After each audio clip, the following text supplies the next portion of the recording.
তো চলুন ভিডিওটি শুরু করি এবং কিভাবে আবেদন জানাবেন সেই আবেদন প্রসেসটিও আপনারা দেখে নিন। তো এখানে আবেদন করার জন্য সর্বপ্রথম আপনাদেরকে যে অফিসিয়াল ওয়েবসাইটটিতে ওপেন করতে হবে সেটা আপনারা নিচে দেখতে পাচ্ছেন অ্যাপ্লাই অনলাইন। তো অ্যাপ্লাই অনলাইন এখানে যে লেখাটি দেখতে পাচ্ছেন এখানে কিন্তু আপনাদেরকে ক্লিক করতে হবে। তো এখানে আমি ক্লিক করে আপনাদেরকে দেখাচ্ছি।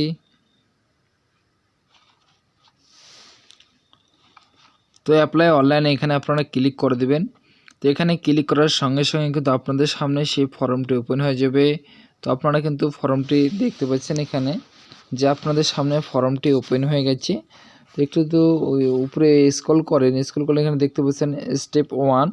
তো স্টেপ 1 এখানে আপনারা ভালোভাবে দেখতে পাচ্ছেন যে এখানে আপনাদেরকে পোস্ট অ্যাপ্লাইড ফর এখানে আপনাদের সিলেক্ট করতে হবে। সিলেক্ট করবেন যে আপনি কী পদে আবেদন জানাচ্ছেন, অঙ্গনওয়াড়ি ওয়ার্কার নাকি অঙ্গনওয়াড়ি হেল্পার পদে। তো অঙ্গনওয়াড়ি ওয়ার্কার বা হেল্পার পদে যেটাতে আপনারা আবেদন করবেন সেটা কিন্তু আপনারা এখানে সিলেক্ট করবেন। তো আপনি যে কোনো একটি সিলেক্ট করবেন, যেটা আপনার করার ইচ্ছা রয়েছে সেটা আপনি এখান থেকে সিলেক্ট করে নেবেন। সিলেক্ট করার পর নিচে দেখতে পাচ্ছেন প্রজেক্ট নাম, তো এখানে সিলেক্ট করবেন। এখানে সিলেক্ট করলে কিন্তু আপনি কোন প্রজেক্ট আন্ডারে কাজ করবেন সেই প্রজেক্ট এখানে সিলেক্ট করবেন। তো এখানে প্রায় 12টি প্রজেক্ট রয়েছে, 12টি প্রজেক্টে কিন্তু 12টি জায়গায় রয়েছে, 12টি এলাকায় রয়েছে। সেই এলাকায় আপনারা যে এলাকায় কাজ করতে চান সেই এলাকার কিন্তু আপনাকে স্থায়ী বাসিন্দা হতে হবে, তাহলে কিন্তু আপনি এখানে আবেদন জানাতে পারবেন। তো আপনি যে এলাকার স্থায়ী বাসিন্দা সেই এলাকাটি আপনি সিলেক্ট করবেন। তো এখানে সিলেক্ট করবেন। এটা কিন্তু আলিপুরদুয়ার থেকে ভ্যাকান্সিটি বেরিয়েছে। তো এখানে আপনারা স্পষ্টভাবে দেখতে পাচ্ছেন যে এখনই আপনি এখানে আলিপুরদুয়ার 2 মেন আইসিডিএস প্রজেক্ট এখানে সিলেক্ট করলেন। করার পরে এখানে আপনার নোটিফিকেশন নাম্বার এবং নোটিফিকেশন ডেটটিও এখানে দেখিয়ে দিচ্ছে। এবং আপনি যে নোটিফিকেশন ডাউনলোড করতে চান, যে আই বাটনটি দেখতে পাচ্ছেন এখানে ক্লিক করলে কিন্তু আপনি সেই নোটিফিকেশনটি দেখতে পারবেন। তো এবার আপনাদের নিচে বলা রয়েছে select residents and applied gram panchayat GP word. এবার আপনি কোন গ্রাম পঞ্চায়েতে আবেদন জানাতে যাচ্ছেন সেই গ্রাম পঞ্চায়েতগুলো কিন্তু এখানে দেখতে পারবেন। একে একে সমস্ত গ্রাম পঞ্চায়েতকে কিন্তু এখানে দেখতে পারবেন। তো এখানে যে গ্রাম পঞ্চায়েত আন্ডারে আপনারা পড়ছেন সেই গ্রাম পঞ্চায়েতটি আপনারা এখান থেকে সিলেক্ট করে নেবেন। সিলেক্ট করার পর নিচে স্ক্রল করে দেখবেন যে এই গ্রাম পঞ্চায়েতে কতগুলো ভ্যাকান্সি রয়েছে। এই গ্রাম পঞ্চায়েতের টোটাল 1টি ভ্যাকান্সি রয়েছে।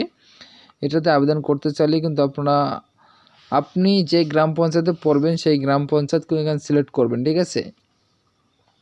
তারপরে এখানে আপনার যে রেসিডেন্স সার্টিফিকেট রয়েছে সেটা আপনার কাছে রেসিডেন্সিয়াল সার্টিফিকেট রয়েছে কি না সেটা এখান থেকে সিলেক্ট করবেন। আমি একটি কথা ভালোভাবে বলে দিচ্ছি যে আমি আগেও ভিডিওতে বলে দিয়েছিলাম যে রেসিডেন্সিয়াল সার্টিফিকেট না থাকলে কিন্তু আপনারা এখানে আবেদন জানাতে পারবেন না। যখন আপনি নোতে ক্লিক করবেন এখানে স্পষ্টভাবে বলা রয়েছে you are not eligible candidate for the selected post.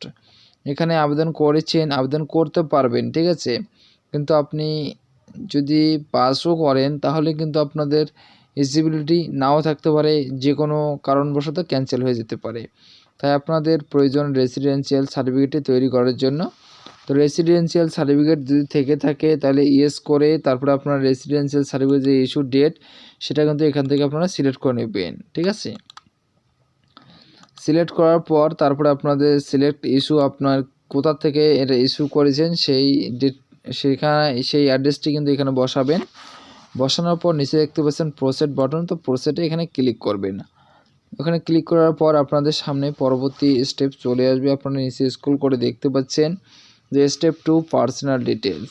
তো এখানে আপনাকে একটি ফটো সিলেক্ট করতে হবে। তো ফটো সিলেক্ট করে আপনার ফটোটি এখানে অ্যাটাচ করে দিবেন।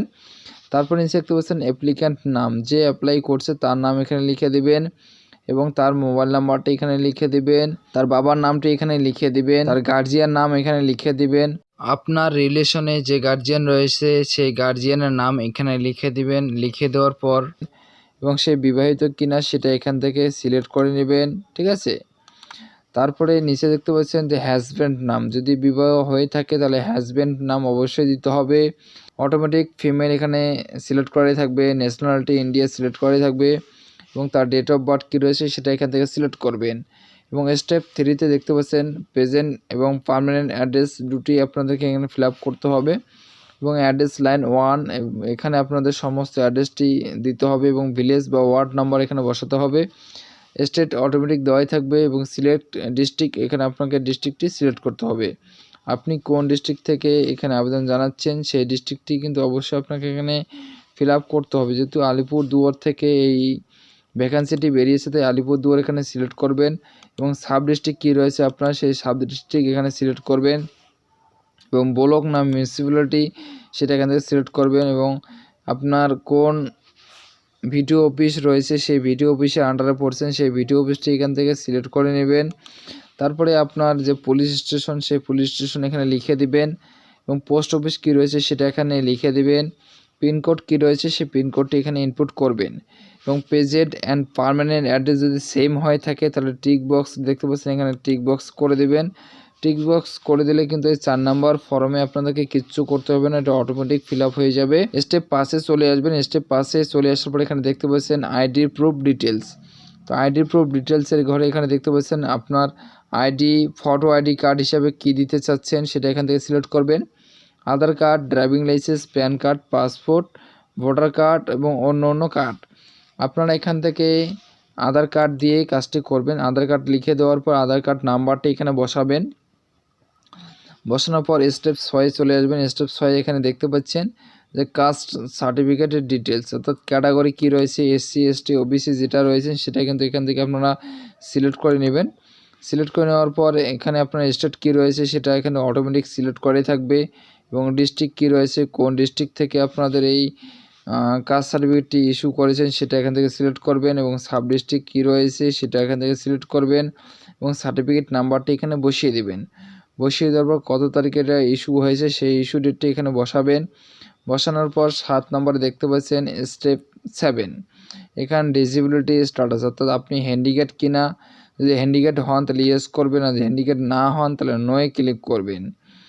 ইয়েস করলে কিন্তু আপনার 40% অবশ্যই লাগবে, নাহলে কিন্তু আপনারা এখানে আবেদন জানাতে পারবেন না।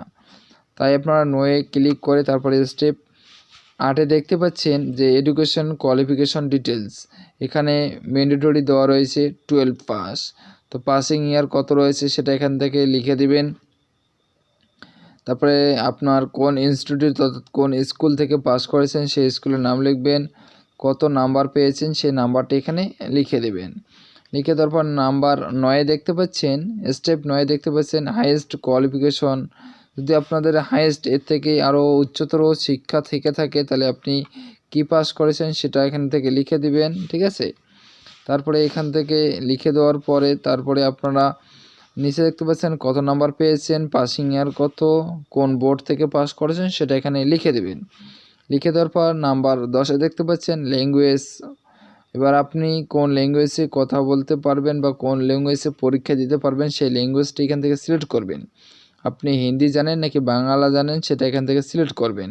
সিলেক্ট করার পর 11 নম্বরে দেখতে পাচ্ছেন যে সেলফ ডিক্লারেশন আপলোড সিগনেচার। তো এখানে আপনাদেরকে সেলফ ডিক্লারেশন দিতে হবে, অর্থাৎ এখানে টিক বক্সটি বসিয়ে দিবেন।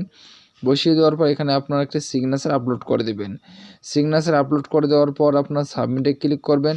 সাবমিটে ক্লিক করার পর আপনার সমস্ত কাজ শেষ এবং একটি আপনার কাছে অ্যাপ্লিকেশন ফর্মটি প্রিন্ট আউট করে রেখে দেবেন। রেখে দেওয়ার পরে যখন আপনার অ্যাডমিট কার্ড ডাউনলোড করার সময় আসবে তখন আপনারা অ্যাডমিট কার্ডটি ডাউনলোড করবেন। ডাউনলোড করে আপনারা পরীক্ষার ডেট অনুযায়ী সেই পরীক্ষা সেন্টারে উপস্থিত হবেন। উপস্থিত হয়ে সেখানে সুন্দরভাবে পরীক্ষাটি দিবেন। পরীক্ষা দেওয়ার পরে আপনার রেজাল্টে দেখবেন যে আপনার পরীক্ষায় কী রেজাল্ট এসেছে, সেই রেজাল্ট অনুযায়ী আপনার একটি মেরিট লিস্ট তৈরি হবে। সেই মেরিট লিস্টে যদি আপনার নাম থাকে তাহলে আপনাকে ভাইবা বা মৌখিক টেস্টের জন্য পাঠানো হবে বা ডাকা হবে। সেখানে গিয়ে যদি আপনি পাস করেন তাহলে আপনার চাকরিটি কনফার্ম হয়ে যাবে। তো প্রিয় দর্শকবিন্দু, ভিডিওর ইনফরমেশনটি কেমন লাগলো অবশ্যই জানাবেন। যদি আপনাদের অ্যাপ্লাই করতে কোনো রকম সমস্যা হয় তাহলে অবশ্যই কমেন্ট করে জানিয়ে দিবেন। আমি সর্বতোভাবে আপনাদেরকে সহযোগিতা করব। তো ভিডিওটি এখানেই শেষ করছি, আবার দেখা হচ্ছে পরবর্তী ভিডিওতে। ততক্ষণ ভালো থাকবেন, সুস্থ থাকবেন, নমস্কার।